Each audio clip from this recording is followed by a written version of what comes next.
you know what? I think it's good to still talk about it because I think people forget that Hmm. thousands of people were dying, you know, weekly, Right. maybe more weekly, um, right here in our own communities and as well as all over the world.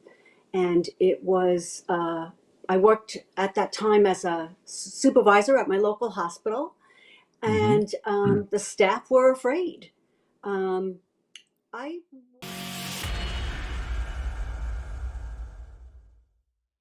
Welcome, everyone, to 45 Forward on Bold Brave TV. This is your host, Ron Roel. Now, I know that March is officially Women's History Month, but on 45 Forward, I want to continue celebrating women by having a special guest, Diane Curley.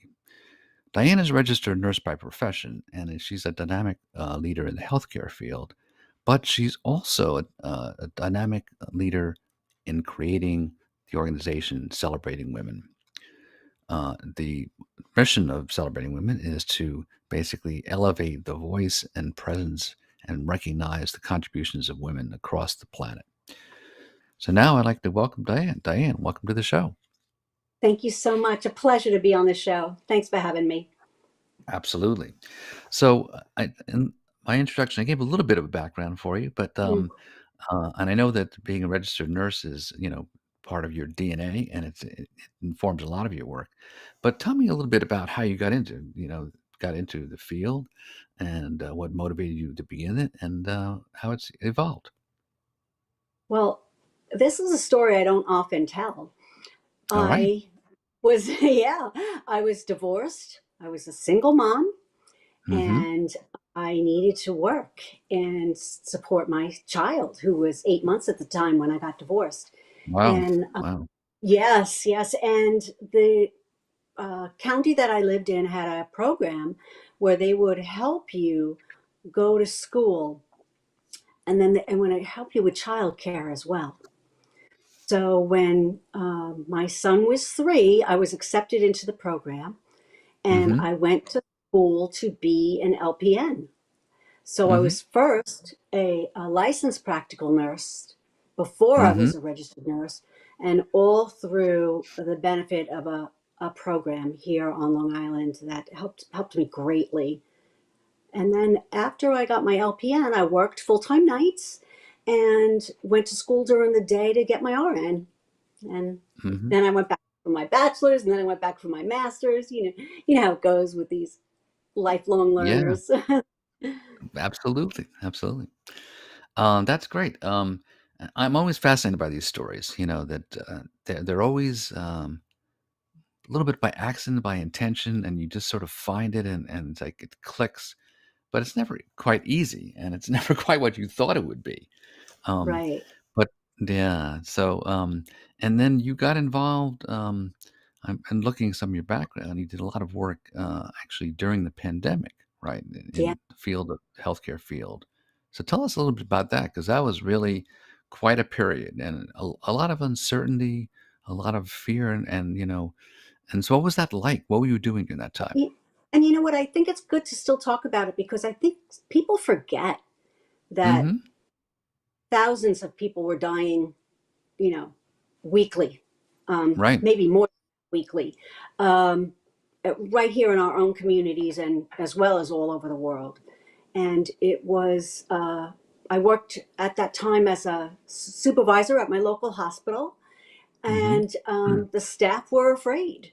Um, I wasn't necessarily afraid because I had done mission work all over the world with I was in Liberia for the Ebola epidemic. And, I've done work like this before where I had to be fully gowned and masked Hmm. in order to take care of Hmm. people. So Right. it was good because I was able to allay my staff's fears a little bit and make sure they had the resources to do the job. Hmm. And what was the job actually? And What were you involved in doing? well, when I was at the hospital, I was supervising the staff taking care of the patients, but we closed every unit was closed. We stopped doing elective surgeries, and we every unit was a COVID unit. Every single spot was taken up with Hmm. COVID patients. Right. And then the nurses were redeployed from their different specialties to assist. And then Right. I went to New York City and volunteered in the, I don't know if you remember the field tent hospitals that were up in Central Park. Mm-hmm. Mm-hmm. Yeah, I volunteered there for, gosh, over a month, maybe 2 months. But that was an amazing, amazing experience. And I'm really glad that I became a nurse because I get to use these skills and these gifts to really help people. It made a big difference being in that field tent hospital, taking the burden off of the hospital across the street and treating people with COVID and being there amongst other professionals side by side, Mm-hmm. hand to hand, heart and Mm-hmm. heart, I like to say, um, during a time where you were either comforting someone who was dying or Mm-hmm. comforting the family or providing what we knew then to be the most up to date and best care. And that changed. Right. That Right. that changed as they got the evidence and the science to support what we were dealing with. This was very early. I think that pandemic started in March, and I was in Central Park Field Tent Hospital all of April. Wow. Wow. Yeah, Yeah, it is important to remember. I mean, we remember things like 9/11. yeah, COVID was really traumatic, and we didn't know what was going on. It did take. I know that, well, and we'll get to your international work later to explain to people what you have been doing and continue to do. But so you weren't scared in that sense, but still, it took a lot to really, because no one knew what was going on. People were saying this is not really happening, and then especially I was in not in New York City, but I mean that was certainly an epicenter where people were yeah, really struggling. People were in people's bodies were being taken out and put in refrigeration units, and I mean, it was just really a right. tough time. So, what were some, if you can think back a little bit, so what were some of your takeaway from this experience? What did you feel you learned? Well, I wish some of what we learned we hadn't forgotten so quickly. It was a Mm, time when the country really came together, citizens really came together at night when our shift would end at 7 o'clock. We would work 12-hour shifts, but 7 days a week. And when the shift ended and we'd walk out onto the street, the people of the city were banging pots and pans and clapping for us and screaming and shouting. They appreciate us being there for them so much. And we just felt their love and mm-hmm, they felt our love. And I mm-hmm. think we've forgotten that sometimes, we're still the same people. We're still Right, here. We're the ones who survived. And let's right, continue that kindness and that love for each other and take care of each other. right, right. I agree. Yeah, I mean, as a lot of folks know, I wrote this guide called the Caregiving Navigator for family Hmm. caregivers taking care of their older loved ones. Um, and certainly there is that kind of direct familial care, but there's a greater question that you just raised about how do we care for each other in a greater Yeah. sense, and I think that's an important. Hey, we're live. It's okay. With this is life. The cat and the um, dog are so playing, and the dog decided to bark. I yeah, that's great. apologize. That's great. That's okay. Not a problem. Not a problem. Yep. So let's now transition a little bit to how you decided to found celebrating women. Yeah, that happened in 2018, and Mm-hmm. I was on social media a lot. And 2018 into 2019, really on social media a lot back then. Mm-hmm. Um, and even till today, I would still be on social media, but I got hacked recently. That's another story. Oh, okay. All But right. I didn't like it was around the Me Too movement, and Mm-hmm. other things were going on in our country, and the narrative surrounding women was, uh, quite frankly, unnerved me a great deal. Mm-hmm. And I thought, I want to change this conversation. I want to change the way we're talking about women right now. And I want to have women be empowered to be seen and to be heard. and to be celebrated for their influence and their impact rather than degraded and demeaned. Mm-hmm. So that was your inspiration to do that. That was the impetus. Yeah, I was just like, Mm-hmm. okay, that's it. I'm doing something about this. Like whatever Right. small thing I could do. I had to Mm-hmm. resist. You know what I mean? You have Yeah. to resist. Yeah. So that was my form of protest, if you will. I was started writing a blog, and I interviewed Mm-hmm. women and shared their stories, and really just amplify our voices and our visibility and celebrate them for the role models that they are. And the tagline Mm-hmm. was "Every woman is a role model." Uh-huh. So I Uh-huh. I did that for many years, and then as a blog, and then somebody approached me to do a local cable TV show. Mm-hmm. Oh, So okay. there we were. Yeah, there we Mm-hmm. were on Mm-hmm. cable. So it was, Mm-hmm. Yeah. So, you launched it as a blog, and so you're a writer, and then you started yes. doing other things. You started, but let's talk about just more broadly your mission. So it's basically to, as it just it fosters connection, sparks engagement, inspires Hmm. change, enriches Yeah. lives, and creates meaningful impact, reshaping how women are presented and recognized. Hmm. Um, Absolutely. so yeah, so let's talk. So how can we do that better? I mean, let's talk about some of the things you've written about in your blog and ways that you Yeah. think that. I Mhm, think that I think that we've gone a little backwards, and I think that it's up to women to remember what our sisters and our ancestors did for mhm, us not that long ago, so that we could have the right to vote and the mhm, right to own a home and the right to write a check without our husband's mhm, name on it. And all of those things are relatively new rights mhm, that we have. mhm, And to be, and even the right to work or be allowed to wear pants. I mean, just they fought so hard to make those changes. And mhm, the women today, we need to continue to resist and we need to continue to fight, not only for to uphold the rights that our sisters fought for, but to continue them and then also in, preserve them mhm, and be able to pass them down to our children when we're not here. So I think it's up mhm. to the women of today not to forget and to continue to fight. Right. Yeah.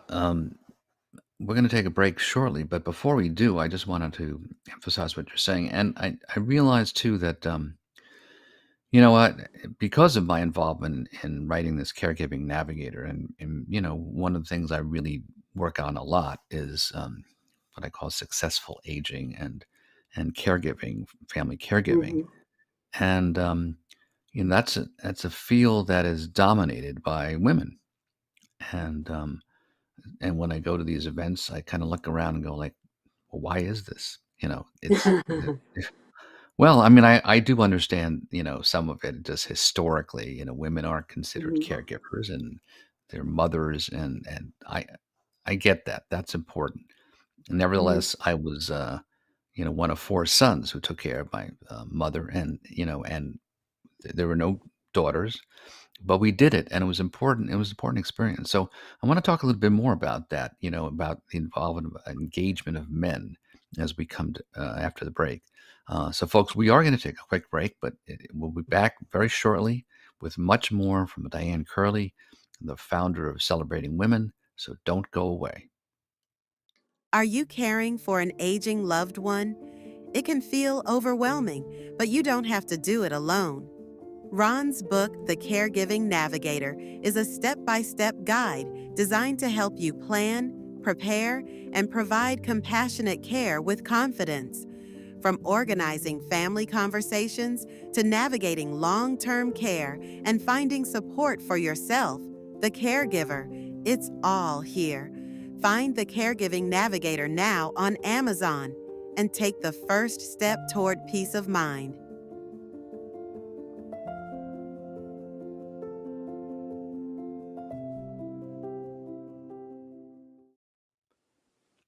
Welcome back, folks. Once again, I'm Ron Roel, the host of 45 Forward on Bold Brave TV. Today, I'm talking with Diane Curley, the founder of Celebrating Women LLC, and we've been talking before the break about, the issue of men and women, really, in terms of upholding and uh, the representation of women in terms of what their contributions have been, and I think in some ways changing the narrative about women. And but I was talking before the break about the need, from my perspective, of engaging men more in this conversation, because I think that that's a problem that we haven't really.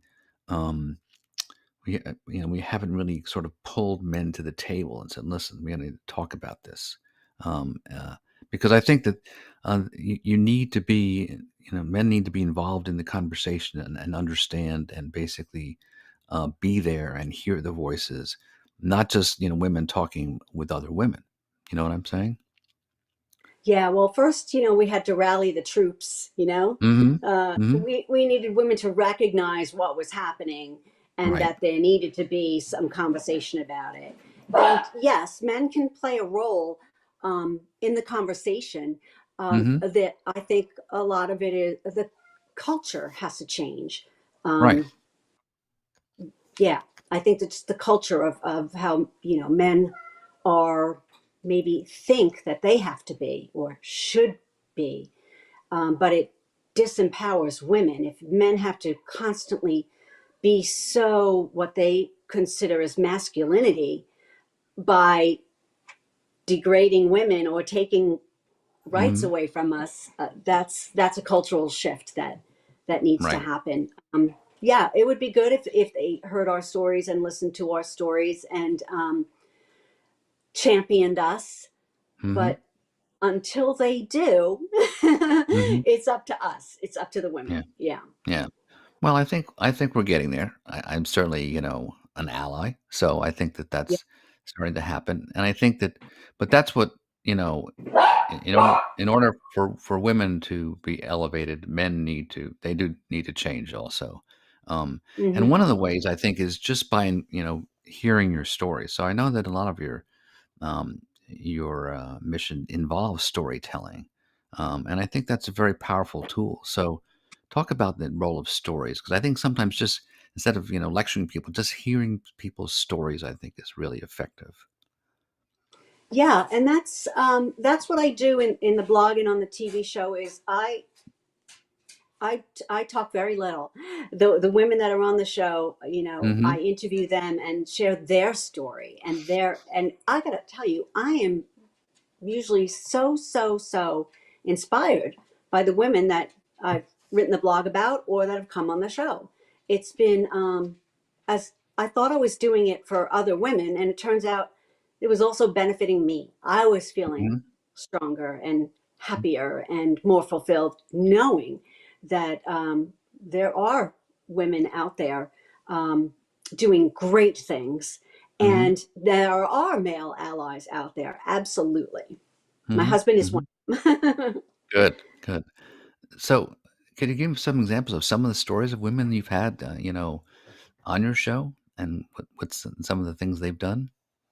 Yeah, I had a woman who was blind Mm-hmm. and was a teacher in a school for children, even despite, or maybe it even made her better. Who knows? Her what was perceived as a disability, Mm-hmm. and her ability to impact others. Right. Um, and yeah, so I included, like, the women did not have to apply. Every woman that wanted to be uh, interviewed was interviewed. Mm-hmm. Just no celebrities, because it had to be just everyday women, because that's what I wanted to share with the younger generation too. Is Mm-hmm. look to us. We are your role models. Maybe not so much look to what's all over social media or Mm-hmm. what's in Hollywood. Maybe to look to the woman next door or the woman at the that you meet on the grocery line. Mm-hmm. and start those conversations and share those stories and be there for each other. Mm-hmm. I want to Mm-hmm. set that example for the younger generation as well. Right. Now, in just reading a little bit about you, I know that part of your storytelling started with your own storytelling to your children. So, talk about the Right. role of storytelling with your kids. What sort of stories have you created for them? Well, I always read to my children since birth. As soon as they were Mm-hmm. born, I just was always, and it fosters connection. Mm-hmm. Reading together fosters connection, and I want that familial sense for my own children. And I wanted them to have a loving connection and a routine around bedtime, and to just make home a safe place. So I always Mm-hmm. read to them since birth. And then when they would maybe a little bit older, like toddlers, and wouldn't fall asleep despite the fact that you just read 10 books, I started Mm-hmm. telling them stories. Uh-huh. I couldn't read anymore, but I could close my eyes and tell you a story. And Mm-hmm. that really worked out well. And then they loved the stories, and they would usually fall asleep after one or two stories. Mm-hmm. Mm-hmm. Um, so I think it's important for families to read to children, one, for the sake of literacy, um, Mm-hmm. to make, up level literacy in the country, Right. but also foster those familial, those family connections, that maybe, it's so hard now. Everybody's working, or looking for work.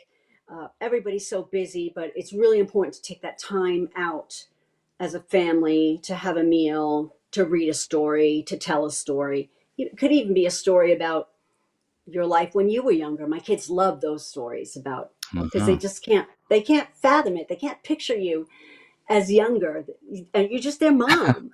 So then when you tell a story or two about your early childhood or your teens or 20s, they just love that. Mm-hmm. And Mm-hmm. it builds connection in the family. And I think that generations ago, they used to do this all the time. And maybe Right. we've fallen away from the storytelling. So Yeah. one of the stories I wrote, I made into a children's book. I published it in Oh, okay. 2022. Yeah. Mm-hmm. And Yeah. very Wh- beautiful. Yeah. Tell us a little bit about the story. What it's about. Well, it's an adventure through the alphabet. And it Mm-hmm. tells the stories of how different animals and creatures and bugs play during the day, and then how they sleep at night. So, Mm. like the first one is, the ants were playing on the picnic blanket, and now the ants are sleeping. Sort of to demonstrate to the children that everybody plays, and I know you want to play, but everybody also sleeps. Look, the ants are now sleeping, even. Mm-hmm. The reason I went through the alphabet and I changed it up every night, I would change it to different things. Mm-hmm. Sometimes it was an airplane. The airplane was flying through the sky. Now the airplane is sleeping. But for the sake of the book, I concentrated on live characters. Right. And then I also put them in silly situations in the book, Mm-hmm. like, you know, uh, a tiger sleeping in a sleeping bag in the forest. Mm-hmm. And the kids love that because they're like, tigers don't sleep in sleeping bags. They're just so smart. And the connection. I just love it. I love connecting with the kids. So Right. that's what I do now is, my youngest is 22, so I'm not reading to him anymore. But all my kids, all three kids are avid readers. So I Mm-hmm. think that had to play a part of it. Of Mm-hmm. course, they're adults now, and Mm-hmm. they choose to read. But I'm also a Right. big proponent of it. Reading. When we were kids, I read the back of the cereal box. Mm-hmm. Or a comic book. It's okay, but just Mm-hmm. foster that love of reading so they can carry that into adulthood and pass it on. Right. Yeah. Yeah. So A yeah, couple. it's kind of Go like a ahead. little adventure through the alphabet. Mhm. Yeah, nice. A couple things strike me. One is that, the power of stories. Mm, It's there's something deep in our, historical DNA, or just our psyche about storytelling, as you mentioned. So, I mean, in old and really primeval times, people would sit around a campfire and tell stories. yeah. But I think it's a really powerful tool that we don't think about. But and I, even, when you're listening to somebody, give a speech or something, you sort of listening, and then they say, "Well, let me tell you a story about this," and all of a sudden Exactly. you're you perk up and you're ready for it. There's something about it that it brings out the real humanity in you, and there's a lesson behind it. It's not didactic in the sense of being Right. lectured to, so it really is and so doing that, what you're doing with women and just sharing their stories, I think Hmm. is a more effective than saying, well, you should treat women better. you know, Right. it's I think it's I'm setting the example and I'm letting yeah, women use their voices and their visibility of how women should be valued and treated. right, right, Setting, I'm using that platform as a way to say, you know, we're not here for your entertainment. right, We have impact, we have an impact to make and we're making right, it, and we can't be ignored, whether it's right. working, as a nurse or writing a children's book or speaking. I speak all over the country on women's empowerment issues as well. Mm-hmm. um, you know, you have to make an impact, and storytelling is a big part of that. And Mm-hmm. you mentioned generations ago, right, sitting around the campfire. Well, to this day, I'm still learning new things about my own mother. She will Hmm. come up with a story sometime, and I'll be like, I never heard that. And Uh-huh. it's so important. Like, Mom, I did not know that about you. So I think it's important, yes, to have people tell stories, but maybe we should start asking some questions too, and tell me about a time when you were a teenager, Mom. What was that like? Right, Or right. so I have found out really some really interesting stuff about my mom, who's 85 now, that I had Oh, never nice. known. So I think it's Mm-hmm. important. And it goes along with your caregiving Mm-hmm. that you write about, Mm-hmm. aging and caregiving. Storytelling is so important for people who are caregiving. Um, it helps their memory and Mm-hmm. helps them connect. Because sometimes Mm-hmm. caregiving, as you know, because you wrote the book, is very, very difficult. So Right, if you have right. use storytelling as a tool to have a connection with your loved one that you're caring for, maybe take some of the tension out of the moment and connect. Yeah. Yeah, that absolutely, that connection is so important, and I think that in the latter part of my book, I talk about sense of legacy, right, and that Mm, that sense of connection in two ways. I think that one, um, people, as you get on in life, and you start thinking, well, what is my legacy? What do I want people to remember about me? yeah, Not just what my assets are. What do I give in terms of my right. estate, but what is my mental and emotional estate I'm leaving behind? What do I want my kids to know? And so, when you talk about sharing stories, that's what they'll remember about you. That's what they want to remember. Yeah. And so, I think that's really important. And I think Because that, stories yeah, make you feel something. And right, like Maya Angelou said, people will not always remember, I'm paraphrasing, what you did or what you said, but they'll remember how you made them feel. right, right. So Yeah. stories do that. Yeah, there's an emotional resonance, and there's it makes sense of life. It's you're not just talking, you're making sense of it through a story, and there's a lesson, Mhm. and there's an outcome, and I think it's a really important tool. So I'm really glad you're using this, and I know that Thank you. you use them frequently in your various events. So let's start talking about more specifically what kinds of events do you have. Let's talk about some of your, I know you have a digital magazine, a podcast, a TV Hmm. show, and then you have a planner journal, right? And as well. Yeah, So, this was a wonderful thing that came out of the blog. Was I mm-hmm, captured the women's quotes, because one of the questions when I was writing the blog was, what do you want to share mm-hmm, to inspire another woman or young girl? So mm-hmm, these were then their words of inspiration for the next generation or a woman, mm-hmm, of today.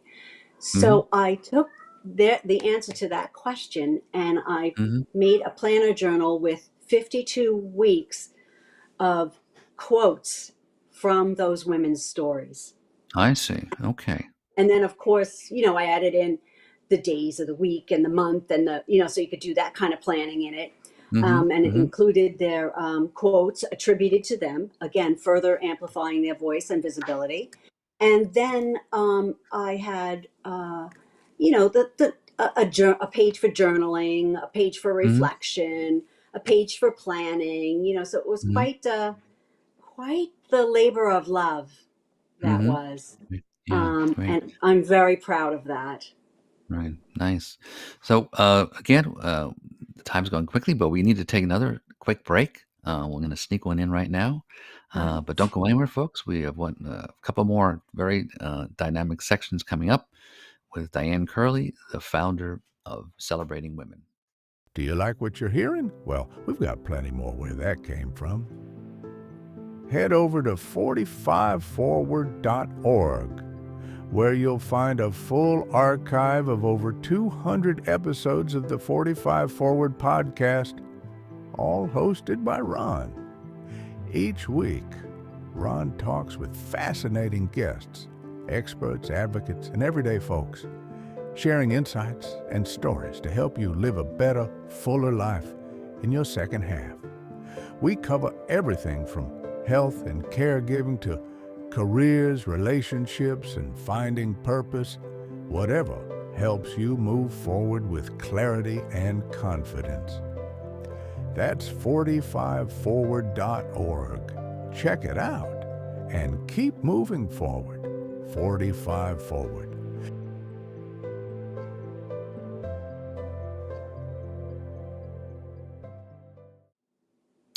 Welcome back, folks. I'm Ron Roel with 45 Forward on Bold Brave TV.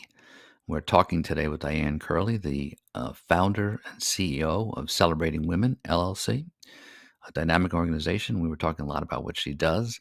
We're going to continue talking about that. But before we continue, I want to just let you know, tell your friends that if they missed our live show, they can listen to it as a podcast. If they go to Bold Brave TV on YouTube and then find my show, and then I have an archive of all my shows. You can listen to this one as well as my other shows on my playlist. So just click on the 45 Forward playlist.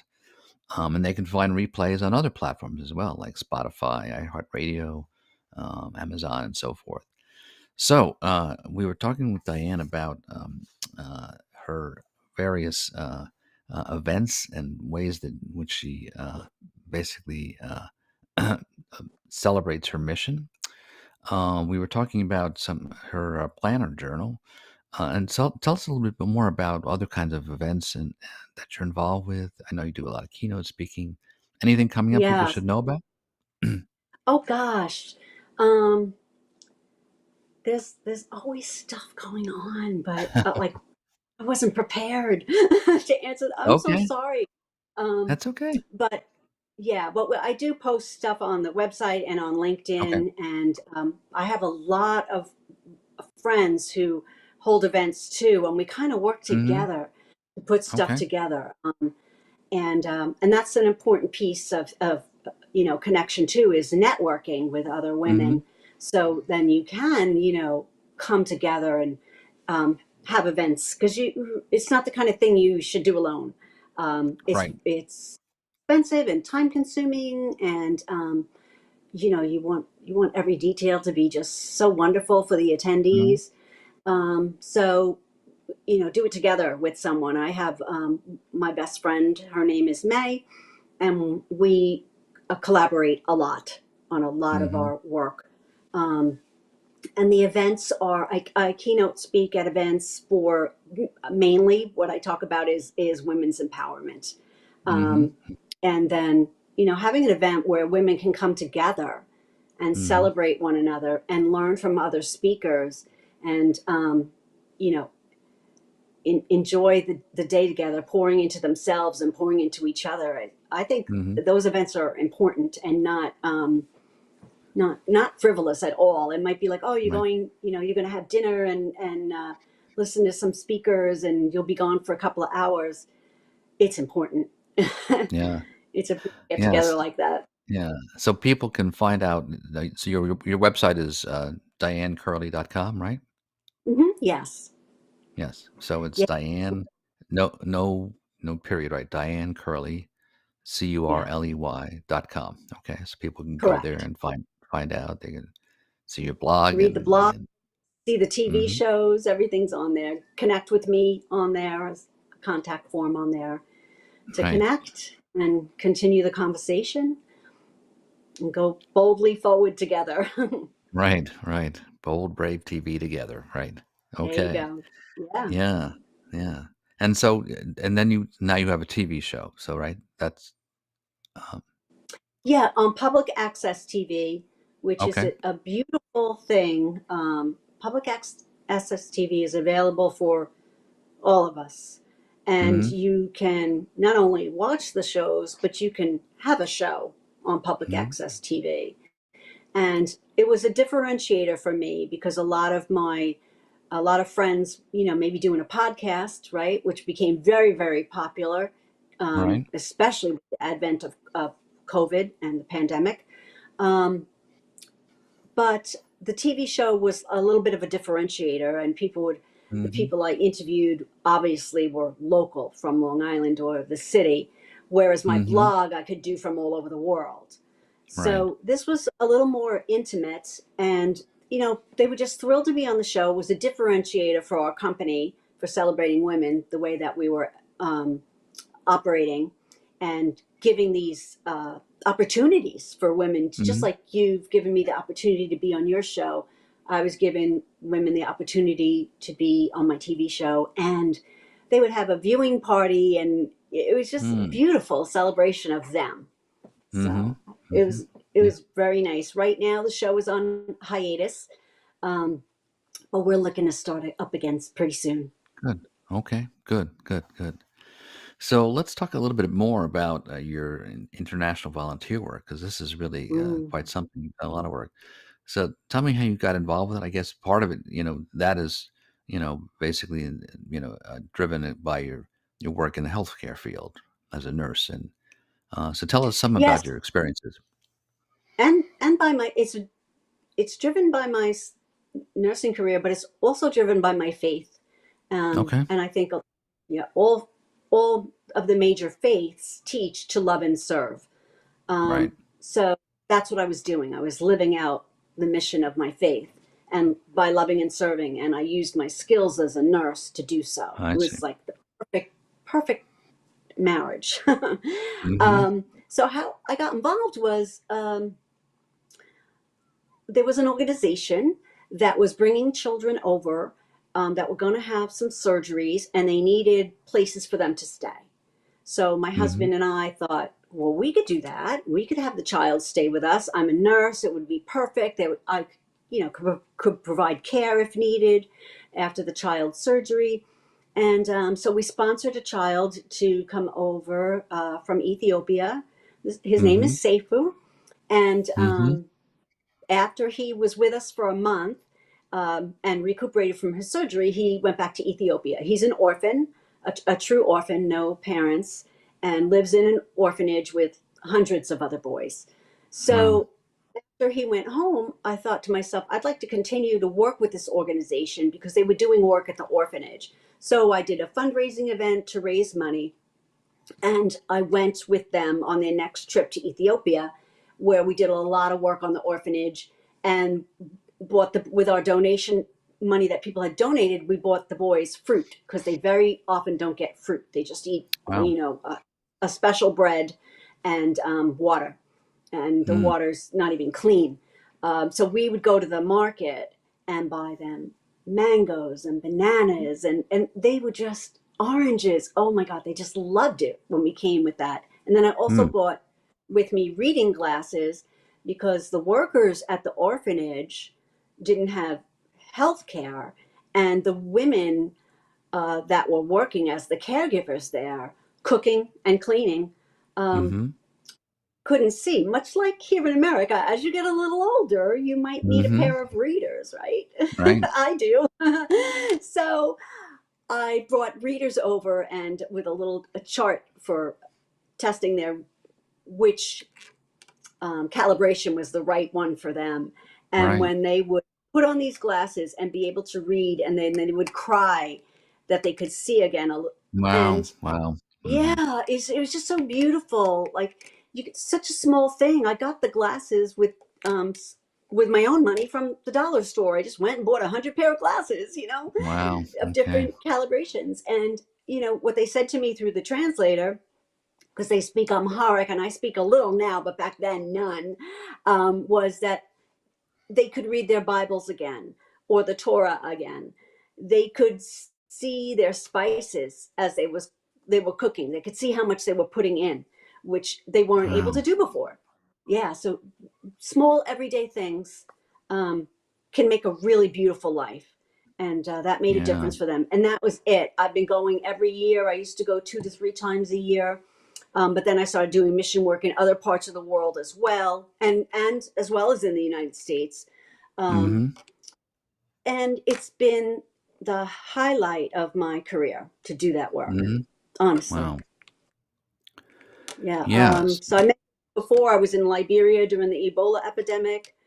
I've been to Greece during the Syrian refugee crisis when they were not allowed to Mm-hmm. cross over into Turkey and they were being held in Greece, providing medical care. Zimbabwe, let's see, El Salvador, at our own southern border when we had a surge in migration. One Mm-hmm. of the surges, a group of us went down to help. I don't work alone. I work with organizations that Yeah. have What's the been, organization, if you vetted. don't mind? Yeah, well, Yeah. when I went to Liberia with Ebola, it was Partners in Health. They're based here in the Okay. States, in Boston, and their leader was Paul Farmer. He's since passed recently, but Mm-hmm. last couple of years, but the work still carries on. It's a Mm-hmm. great organization. And, they gave us some training. They wanted experienced nurses, but they also Mm-hmm. gave us some training specifically to what we're going to be facing over there with Ebola. And the healthcare workers over there were dying. The caregivers were dying from caring Wow. for the patients with Ebola. So Yeah. it was really difficult time for them. And, Yeah. you just you have to come alongside people. That's what Partners in Health does. They don't Yeah. come in and push you aside and save the day. They come in alongside you, they accompany you, and together we're going to get through this. And that's Mm-hmm. just what we did. Yeah. Yeah. How long are your stays at these places? Did you say It like a week or two depends. weeks? Mm-hmm. Oh no, usually a month, sometimes Oh, longer. oh, nice. Yeah, Wow. you can stay 6 or 8 weeks, even longer. I would Mm-hmm. usually I was using my vacation time as a nurse and my sick time all saved up, so I'd go in the spring and I would go in the fall, and Mm. I worked for an organization that was very proud and happy to know that that's how I was spending my time. So Yeah. I Wow. didn't get a hard time trying to get time off to do that work. Yeah. Yeah. Nice. Yeah. Okay. And then one of the other things I did recently was I wanted to start writing about those stories, Ron. Mm-hmm. I want to Mm-hmm. start writing about the over a decade of mission work all over the world, the different places, the different people, the different poverty, Mm-hmm. famine, disease. Right. It's everywhere, and Yeah. we really can't close our eyes to it. I when we had the hurricane in the Bahamas, I was down in the Mm-hmm. Bahamas. Their hospital was wiped out. I went with Samaritan's Purse Mm-hmm. and another well-known organization, and we set up a field tent hospital. And because my background was I was an operating room nurse for a while. Mm-hmm. That's what I did. I worked in this makeshift operating room in Yeah. a tent in the Yeah. Bahamas. It was just, Yeah. and the people were happy to be cared for, and Yeah. they Great. gave us so much love in return. So much love. Yeah. Yeah. Great. So we're going to take our final break, and then we'll come back and do a wrap up, various things, get some of your final closing thoughts. So, folks, don't go away. We have a really nice end piece. So we're going to take a quick break. Don't go anywhere. Come right back. Caring for a loved one can feel overwhelming.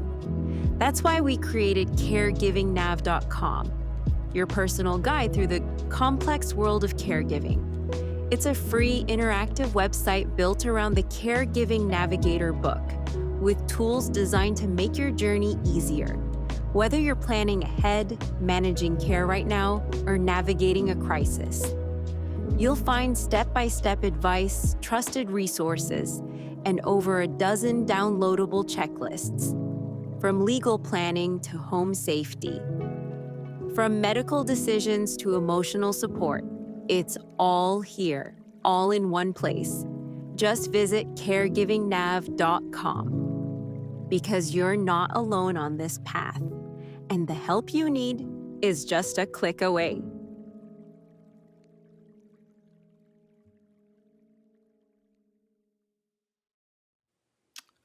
Welcome back, folks. This is Ron Roel, the host of 45 Forward on Bold Brave TV. We've been talking today with Diane Curley, the founder of Celebrating Women. Before the break, we were talking a lot about her, not only work with women, but her work, her international volunteer work, which is quite impressive, starting in Ethiopia, but then spreading to lots of parts of the world, and for which I understand you got an honorary doctorate in humanitarianism, right? Yes, that was quite the honor, and I was very Mm-hmm. grateful. Mm-hmm. We were talking a little bit before about my faith, and one of the things is I thought to myself, when I'm not on this earth anymore, I hope to hear, well done, good and faithful servant. And Mm-hmm. with getting this doctorate, this honorary doctorate, because I have my master's degree, was Mm-hmm. really a beautiful expression of like right here on earth for Mm-hmm. somebody to say, well done, good and faithful servant, right here on earth. So Yeah. I'm really honored and humbled by it and grateful for that honor. Yeah.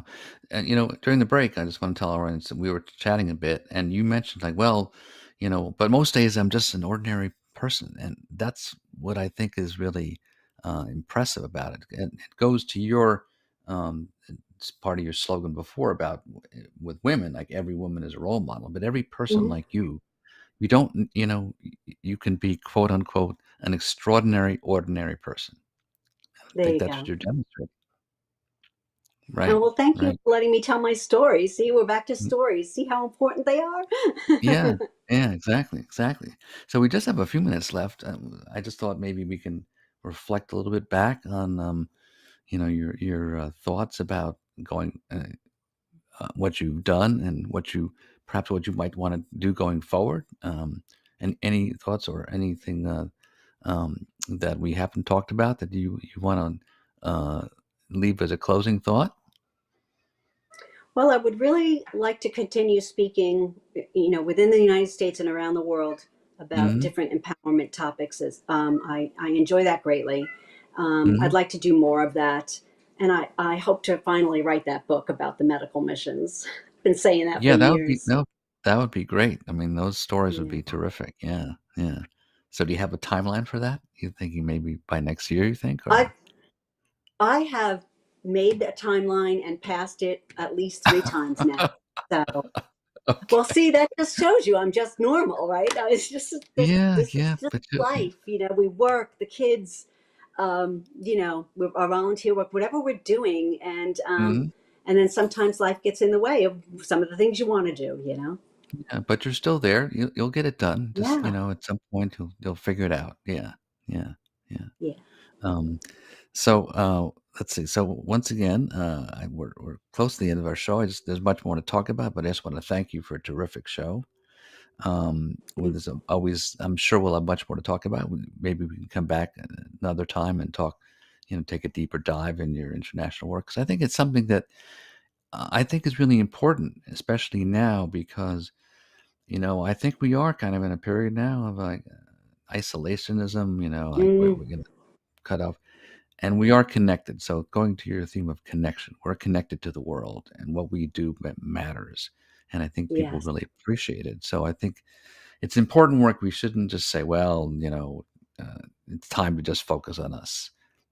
Part of us is, you know, is the world. I mean, that's what for me, the United States is, that we are the world. So thank you for all your We good work. and it might be cliche to say, but people all over the world are our brothers and sisters, Mm-hmm. and we need to love and serve them as they Right.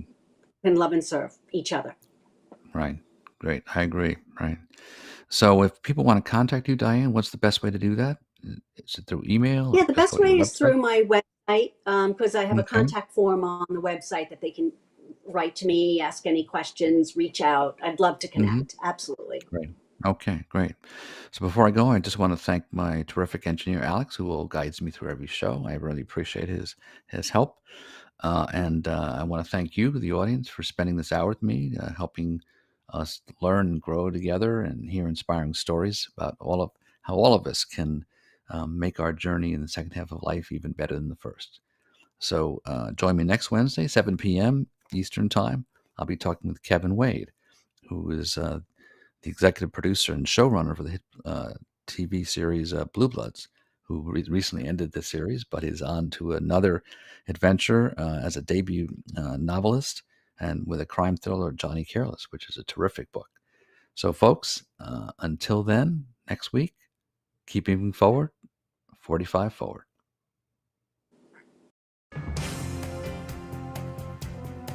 This has been 45 Forward with host Ron Roel. Tune in each week as Ron tackles the many aspects of health, finance, family and friends, housing, work, and personal pursuits, all as part of an integrated plan and to take charge of your unretiring life during these uncertain times. Wednesdays, 7 p.m. Eastern on the Bold Brave TV network, powered by B2 Studios.